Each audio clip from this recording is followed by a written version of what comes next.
eh. Pasay City, Tabaco City, Albay. Tapos tinikitan mo, out of line. 1 million ang multa nito.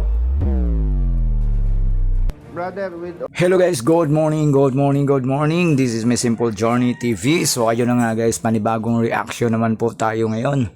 So ang bida natin ngayon ay si Colonel Busita. So ayun na nga guys, si Congressman Colonel Busita po ay matagal na niya itong ginagawa, yung pagtulong sa ating mga motorista, mga drivers na nasasangkot o nahuhuli ng mga traffic enforcers or mga LTO. So ayun na nga guys, dito sa video panonoodin natin ngayon guys ay nagulat lang ako kasi kaya ko to nireaction na video kasi guys, first time kong naka-encounter ng ganito na grabe guys, ang laki, nakakalula yung multa guys.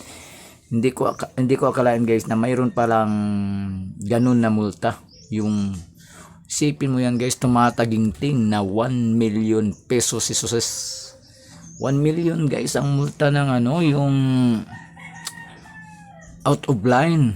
Yun, yung nagbaba ng pasahero na hindi dapat daw babaan.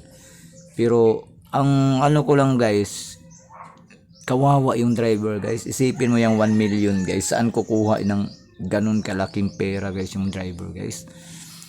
So ayun na nga guys, bago tayo magsimula, sa mga hindi pa po nakasubscribe dyan, pasubscribe na po. Please comment, like, and share, and pakipindot na rin po sa ating notification bell para lagi tayong updated sa ating mga videos. So ayun na nga guys, simulan na natin. Let's do this.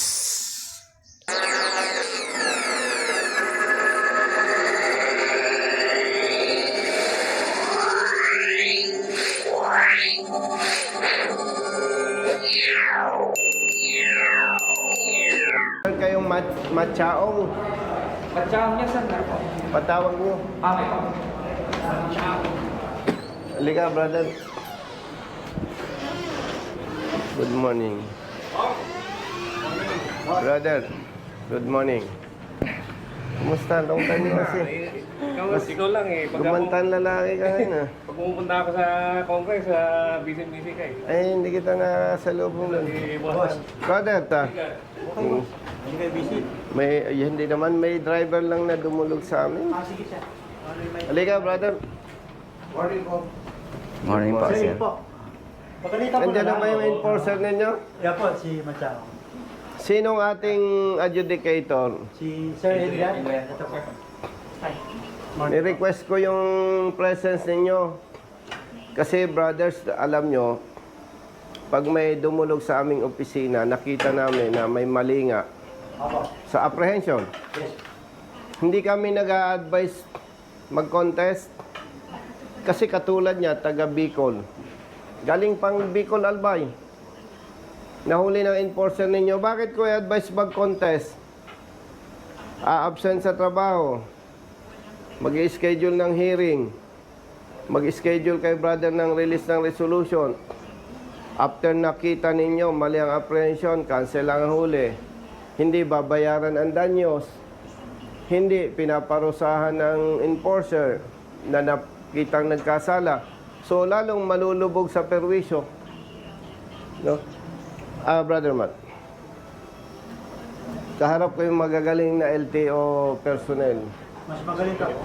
Si Brother Hans, tsaka si adjudicator. May documents naman dito. Siyempre, evaluate nyo. Brother Hans, yung driver, ang minamaneho, bus, meron siyang, yung boss niya, may application sa extension Okay po. hanggang 2017. Hindi yun ang question dyan. Kung sasang-ayon kayo, nakikita nating mali. Brother, ang nakalagay sa kanyang prangkisa, Pasay City, Tabaco City, Albay. No. Okay. May kulatilya. With authority to convey passengers to Cubao. Okay. Tama. Ang sabi ito, kaya nga ni-request ko yung presence ninyo para ma-resolve agad. Kasi nakita ko naman yung previous experience ko. Pag nakita ninyong mali ang apprehension, immediately, na-actionan nyo agad. No? Brother, pag mali yung sinabi ko, base sa kwento ng driver, kumontra ka ha. Nagbaba siya ng pasahero sa Pasay. Ang inilagay ng enforcer po ninyo, 1 passenger drop sa Pasay. Nagbaba siya ng pasahero. At ang sabi daw ng enforcer ng LTO, hindi ka pwedeng magbaba dyan. Dapat Pasay ka sa Cubao. Cubao. Tama ba? Nahuli mo siya, nagbaba ng pasahero sa Pasay, sa Rotonda. Tama? Tama po yung ano. Oo. Kaya mo tinikitan, ang pagkaintindi mo sa prangkisa, hindi siya authorized doon. Dapat sa Cubao siya magbababa. Tama? Ang ano, Hindi, ang tanong ko sa'yo. Hinuli mo siya kasi nagbaba siya sa Pasay. Opo.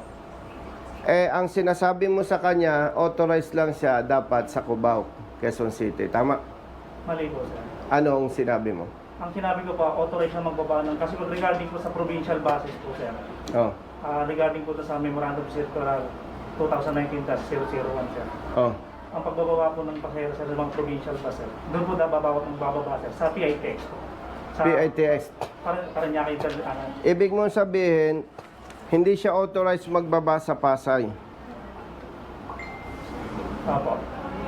Brother, adjudicator, ang linaw-linaw niyan, route, Pasay, Tabaco City, Albay, Bayaquirino Highway, Naga City, with authority to convey passengers to Cubao, Quezon City. Nagbaba siya sa Pasay.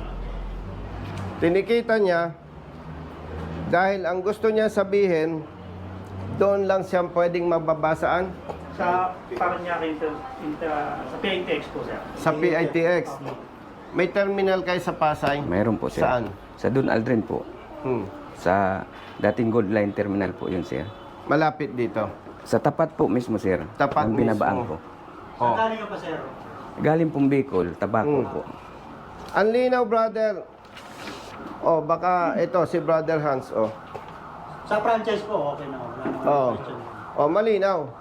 Pasay. Hindi in-indicate dito na exact position, exact location. Magkano ang multa ng pag out of line considered colorum kung 1 million? Opo. Oh. So ayun na nga guys, no.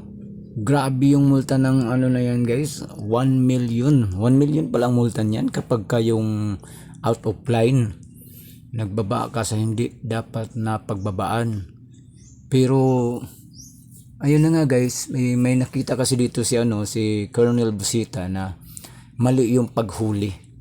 Kaya niya to kino-contest, kaya niya tinulungan yung bus driver. Kasi nga sabi nga niya na kapag may nakita sila na mali, hindi na talaga sila hindi na sila magko-contest.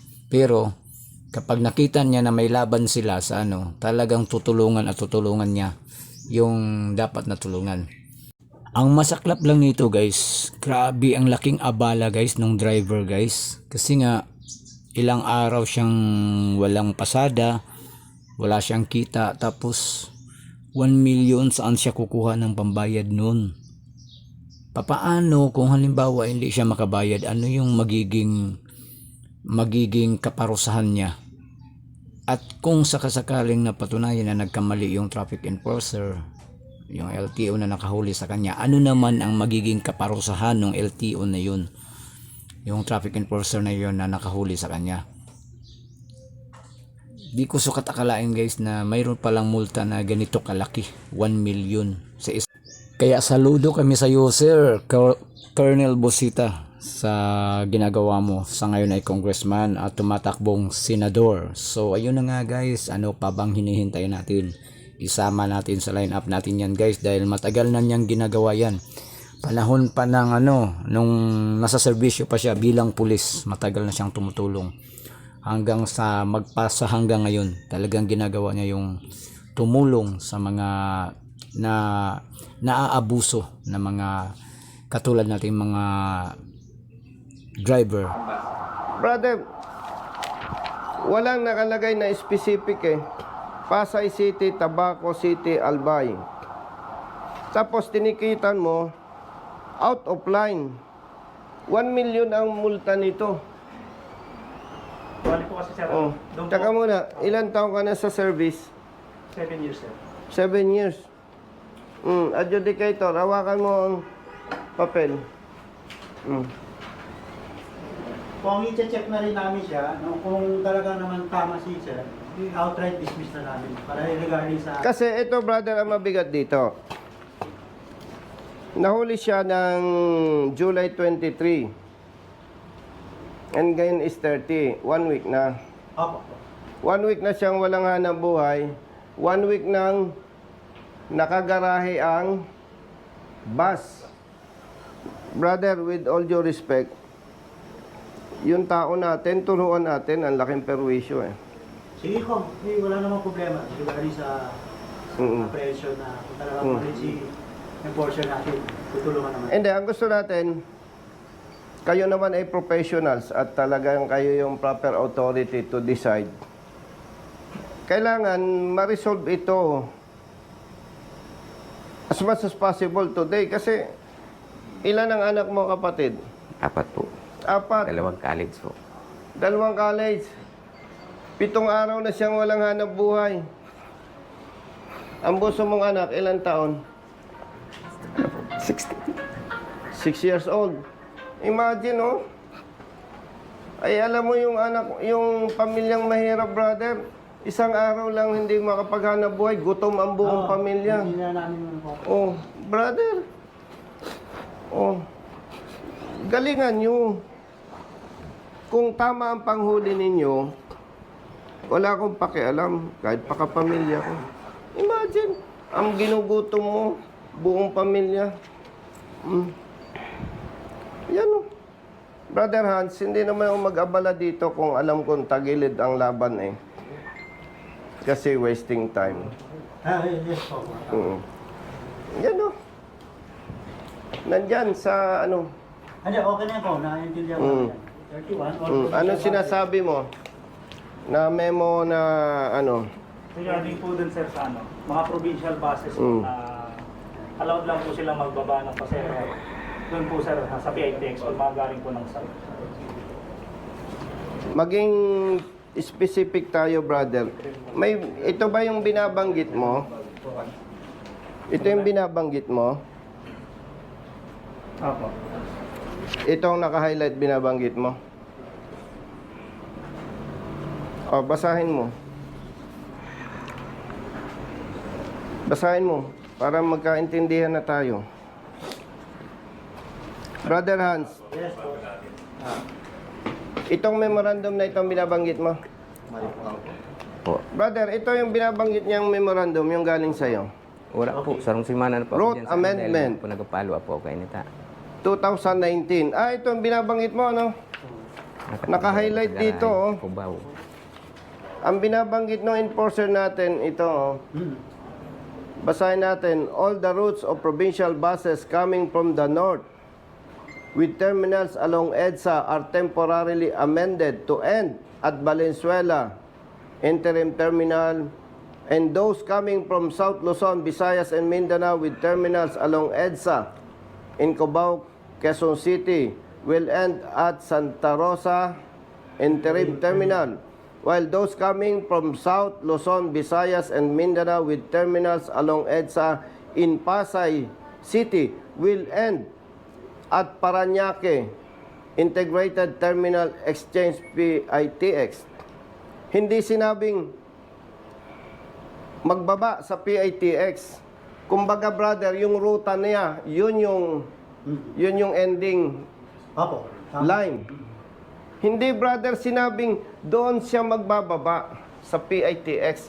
Ang sinasabi, yung endpoint nung kanyang ruta. Sige po. Ayusin namin yan today. Pakisuyo, brother. Naman po. Walang No. problema.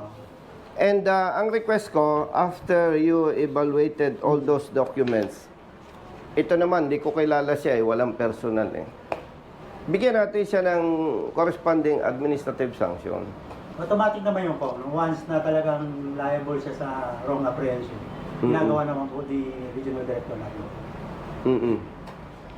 Mag-react ka nga, brother, kung tama interpretation ko dyan. Dito kasi, generally speaking, no, automatically, pag nag-end ng route ka, baba mo lahat yung pasero mo sa PITX. Hindi, pag si, Yung passenger brother, ko, kanin mismo sa Bicol. Bicol po. Binaba mo siya sa Pasay. So, ang ano po kayo sir, kasi bali, yung isa na natitira, doon lang po talaga pinakiusap sa amin nung galing Isla Pambira, Catanduanes yun.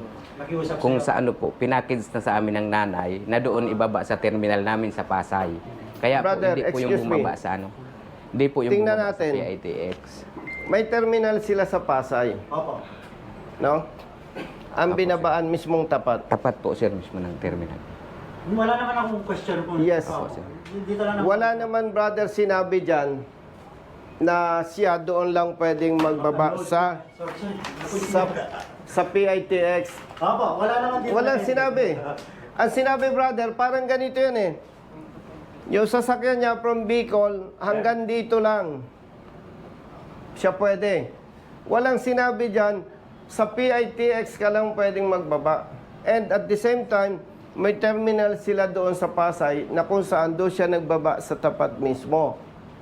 So, pag pinagbangga-bangga natin, brothers, yung memo, yung approved franchise, Yan ang problem natin. Approved franchise and the memo.